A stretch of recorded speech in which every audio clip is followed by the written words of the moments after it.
Lil Kim came up in the game with a gun up on her waist aimed to shoot up the place, but let's talk about why she made the decision to go under the knife and change her beautiful face. Let's discuss.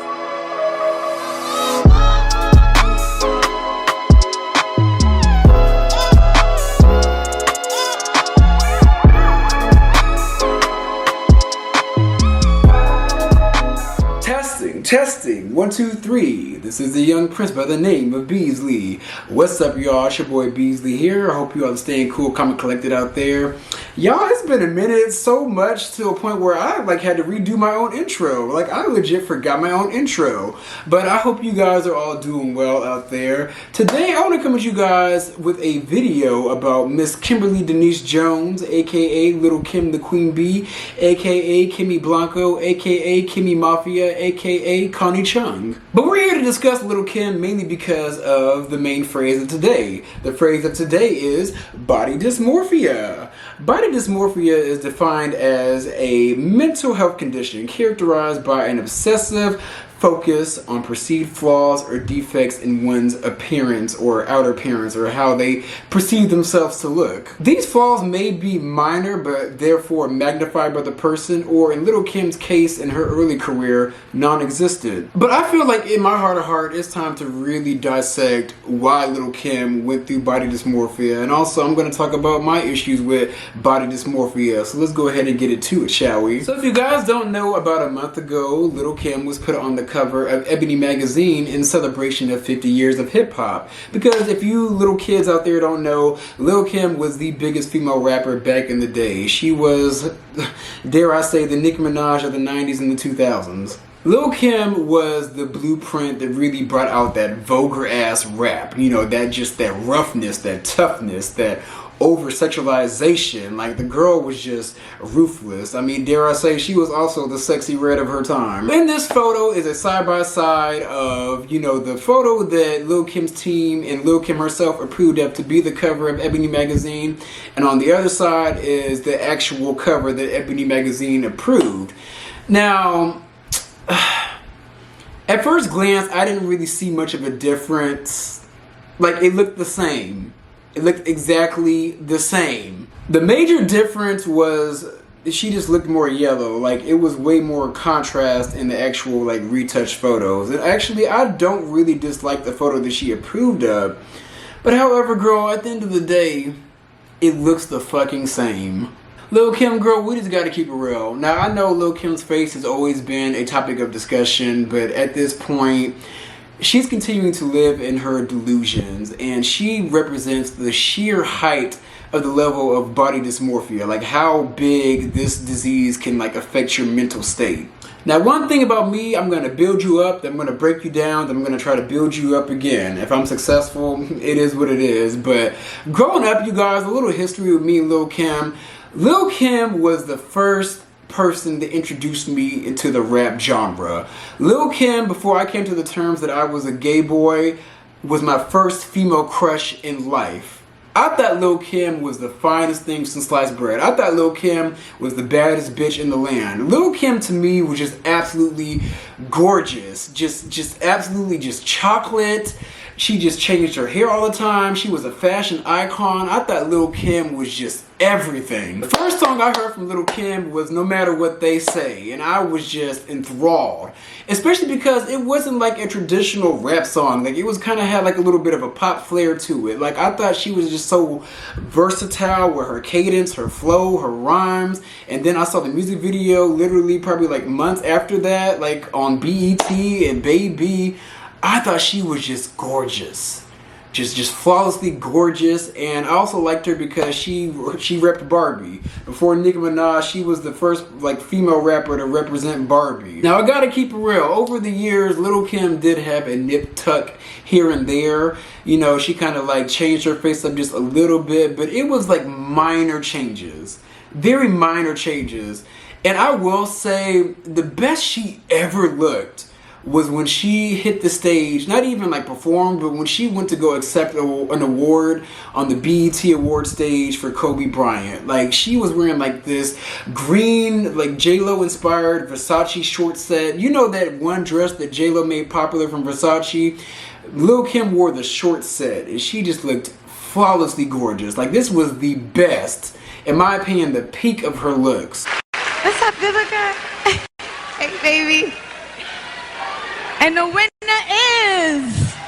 What's up, y'all? Kobe Bryant, y'all. It seems like my boy isn't here tonight, so I'm gonna accept this from my boy and take it home to my house. You know what, I kind of also take that back because, you know, right before she went to prison, she released her song, The Jump Off.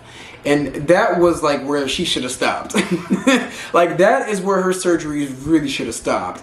But after that, she went to prison, and then she came out just looking a little chopped and screwed. The first time I saw her after she got out of prison was when she hit the BET Award stage performing with Keisha Cole, the song Let It Go. She came out, she had a huge ass. That ass was just sitting pretty. I think it was actually like the first BBL that I've ever seen in my entire life before BBLs were a thing.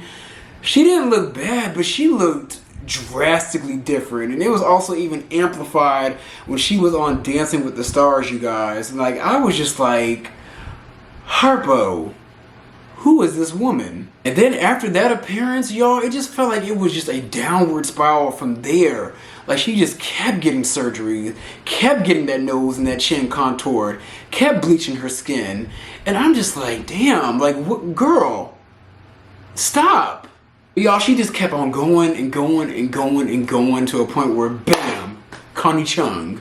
Now, y'all, since I'm a hardcore Lil Kim fan, I know exactly where her issues with her internalized self-hate, body dysmorphia, and colorism came from. It all really stemmed from her history with men. You know, she grew up, her daddy wasn't shit, treated her like shit, didn't really care much about her, and it led to a pattern of the men in her life not really caring much about her at all. Like, her, like, one true love was Biggie Smalls. Biggie Smalls was the one that really saw something in her and put her on into rapping and really made her into the Lil Kim that we know, that we used to know back in the day. Like, Lil Kim really was the female embodiment of Biggie Smalls. Like, she was just doing the damn thing. He crafted her rhymes, her flow, allegedly, and majority of her image. Like, he really, like, molded her, and she just had so much trust and just love in him. But, like, each and every time he cheated on her with miscellaneous, you know, lighter skinned, Hispanic, Black, and Latina woman. He cheated on her with Faith Evans, and also cheated on her with Charlie Baltimore, who looks just like Faith Evans. So it was just a long history of being betrayed by the men that she really loved in her life, and also them playing her to the left for the light skin flavor of the month. And then after years of all of the men in her life playing her to the left for lighter skinned women, you know, the industry went ahead and did the same thing and played her to the left for their lighter skinned version of herself, which was Nicki Minaj. Like, Nicki Minaj came in and literally replaced Lil Kim. And back during the day, like, I definitely remember how Lil Kim was pressed. Like, she was pressed because the industry was going full force with Nicki Minaj. Like, she was so pressed to a point where it's literally just how Nicki Minaj is pressed by all the younger girls up under her today. Like, it's literally the same thing. History literally repeated itself. Who the fuck want war? FedEx beef straight to your front door. It'll be a murder scene. I'm turning Pink Friday to Friday the 13th. Alright, you little Kim clone clown. All this buffoonery, the shit stops now. And then after facing all that rejection and being shunned from the industry, her internalized self-hate issues and body dysmorphia were even further amplified when Notorious from 3LW was casted to play her in Biggie Smalls' biopic. There was a story floating around back in the day that she actually wanted Christina Milian to play her, and I thought that was like just like rumor or hearsay, but that was legit one of her requests. Like, she wanted Christina Milian to play her, and right then and there I was just like, okay, this girl is gone, like gone. And it was so bad to a point where she was actually like going on many interviews just talking down on Notori Naughton, talking about how bad she portrayed her, talking about how she did not embody Lil Kim, Kimmy Blanco, the Queen Bee, whatever. When that biopic released, Lil Kim was talking so much trash in many interviews about Notori Naughton, talking about how she did not embody the essence of Lil Kim, the Queen Bee. In my humble opinion, Notori Naughton did a great-ass job, a good-ass job channeling Lil Kim. Like, who the fuck else was going to play you, Kim? Like, let's be for fucking real. Let you grab a seat, grab on your dick, yes, this bitch get deep. Deeper than the pussy of a bitch 6 feet. Stiff dicks feel sweet in this little petite. Young bitch from the street, guaranteed to stay down. Used to bring work out of town and Rahab. Now I'm Billboard bound. Niggas pressed to hit it. Play me like a chicken, thinking I'm pressed to get it. Now I throw lips to the shit.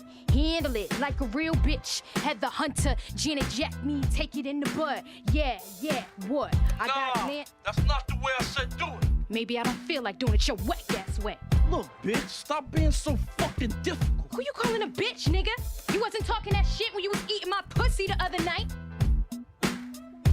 Yo, Lil Kim was just steady going in on Notori Naughton, steady going in to a point where Biggie Smalls' mom had to come out and basically say the reason why that she has an issue with Notori Naughton playing her is because Notori Naughton is a black woman, and not even just a black woman, a dark-skinned black woman at that. Like, that's just what it is. Lil Kim basically hates herself. I remember at this time, I completely just stopped fucking with Lil Kim. Like, I gotta keep it all the way real with you guys, because for one, the music wasn't good anymore. We just gotta keep it real. Like, ever since Nicki Minaj came into the scene, the music was not it. Like, it was just not hitting. And as a Lil Kim fan, I was very disappointed that she just was not able to, like, keep up with Nicki Minaj to save her life. And then on top of that, I didn't like how I didn't like how Notori Naughton was treated during that time. You know, she was actually ousted out of 3LW due to colorism. And then on top of that, she took a hiatus from the industry. She came back with a big role. And here she is still getting backlash by from somebody that she was actually looking up to. Notori Naughton loved Lil Kim, looked up to Lil Kim. And Lil Kim basically gave Notori Naughton her ass to kiss. All because Lil Kim couldn't face herself, her black ass self. And then to top it all off, throughout the years, Lil Kim was just a bitter bitch. Like, she just was. And, you know, I can understand that because she was ousted out of the industry. She was. But I will say, like, you literally, up until this day, were still carrying on doing interviews talking bad about Notori Naughton. Probably like as little as 2 years ago, you did an interview with Jason Lee talking down on Notori Naughton. I wanted to ask you about the movie Notorious B.I.G. So your story played a huge role in that.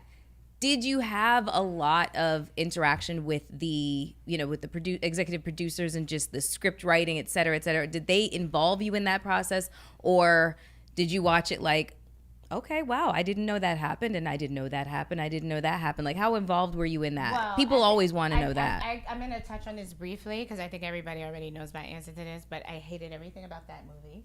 I hated it, wasn't involved in it. I actually had to get my lawyers involved, in which I ended up getting a check from it, and that was the only reason why I just whatever. But it was greenlit. It was shot without my permission. Everybody knows this already. But how do you greenlight something that represents Right. somebody that's alive? Yeah, Right. somebody's likelihood. How do you even pick someone? Because I'm sorry, Notori Naughton. I was not okay with that. No, everybody wasn't okay with that. No, but some people were like, "Why?" I'm like, She's a great actress, but there's no likeness. There's no. No. She would no. But again, if the person is iconic and to the culture and important to us, and it's still here, you can pick up the phone and call them. And if they say no, it's no. Yeah, I would have never picked her ever. She has nothing in common with me. Nothing. Like we have nothing in common. No, seriously. Yeah. I've said it already, so I'm not gonna sit here and like act like I didn't say these things or whatever. But I've said it. She's nothing in common with me, and I don't like the way she's been disrespectful about it because I wasn't even like basically blaming her, but she did like a whole documentary coming at me, and I'm like, what the heck is this? I said like, okay, boo, you don't want this smoke. Because at the end of the day, like, I really could really go there, but I've been letting her, because her thing is, she wanted me to just be okay with it. But if I'm not okay with you playing me in the role, either you're going to do it, because I can't tell you not to take a role and get your money, right? But don't say, oh, I love her and this, that, and the third, when you were like, well, I don't care what she think, I'm going to still do this movie. So basically, you're doing it without my stamp of approval, so you're doing it for a check. Or you're doing it to come up. That's fine. But don't make it seem like I'm hating on you because I want you to do it. I don't, listen, at the end of the day, all of that talk she did on the documentary, I felt it was very disrespectful. And the bitter bitch brigade just continued because she feels like she's disrespected, and she feels like, the current crop of girls don't pay homage to her. And I'm just like, girl, they tried, but whenever they do, you keep getting mad at the fact that you are still a black woman. Don't know you shit, okay? Lil Kim, we stopped fucking with you when you started fucking with your face. You ain't been the same since Biggie died. Your vocals went down, your sales went down, and your looks went down. We don't even know you ain't Lil Kim. You done went from Lil Kim, Little Kimmy Blanco, Kimmy Mafia, Kimmy. We don't know who the hell you is today, but bitch, one thing about it, we can't pay no homage to you. You're not even a black woman anymore. How we gonna pay homage to you, bitch? We don't even know what nationality or race you are, bitch. You don't represent me. So there's no way I can pay homage to you. You don't look like anything that I came from. But at the end of the day, Lil Kim may be far gone, but at the same time, she's not the only one. A lot of the top rap girls like Nicki Minaj and Cardi B struggle with body dysmorphia as well. Now, Nicki Minaj may have never allegedly touched her face, but she has for sure gotten altered beneath the waist. Like, girl, she is the first one that really ushered in that BBL look. Like, even though Lil Kim was like, like a BBL before a BBL, Nicki Minaj really made BBLs a thing. And even then, we didn't really know what a BBL was, but we knew that ass was not real. And then, of course, we have Cardi B. Cardi B has really made body dysmorphia completely normalized because she continues to go get surgery. Like, continues to go get surgery. And then on top of that, she's not even shameless about it. I mean, at least she's able to admit it, unlike most of these girls, but girl, you need to stop before you get into that Kim territory. This stomach is giving tummy tuck. Like, it's not bad. I just don't like this extra little skin, and it's not. I am a little, I'm a little heavier than usual, but I don't like it. I want to get rid of it. Like, I think wavy, did me wrong. So, I cannot wait to put out this song and do more things so I could get the fuck out and do my fucking surgery. I'm over it. But y'all, just a little something you guys like to see is when I shift the focus back to me, Beasley. And I will say I relate to Lil Kim because I went through my own issues of body dysmorphia. If you guys are new to my channel, like growing up, I was a fat boy. Like, I was fat, I was overweight, I was considered ugly, I was fat, black, ugly, and gay. Like, literally 4 strikes against me, baby. Like, and I grew up with that up mainly until I got out of college. Like, I didn't really start to come into my looks until I got out of college. And I still feel like I haven't really hit my peak yet. But I will say, body dysmorphia will really fuck you up thinking that you look like something that you don't. Like, your mind and your vision will literally warp how you look in photos. Like, people may think that you look good in photos, but you will stare at that photo and really warp into an ugly figure that you see as ugly, but when in reality, you actually look perfectly fine. And to be honest with you guys, I still deal with it to this day. I still have mild issues with body dysmorphia that I have not worked out. Like, for example, sometimes I don't feel like I look the best on this camera, or sometimes if I take a group photo, I sometimes feel like I don't look the best in the photo. Like, it's weird how your mind will literally just like warp your own vision. And then on top of that, with me losing weight, whenever you lose weight, sometimes your mental does not catch up to your current physical appearance. Like, you can be the baddest bitch in the land, but in your mind, you're still that fat, ugly kid that nobody cared about, nobody loved or liked.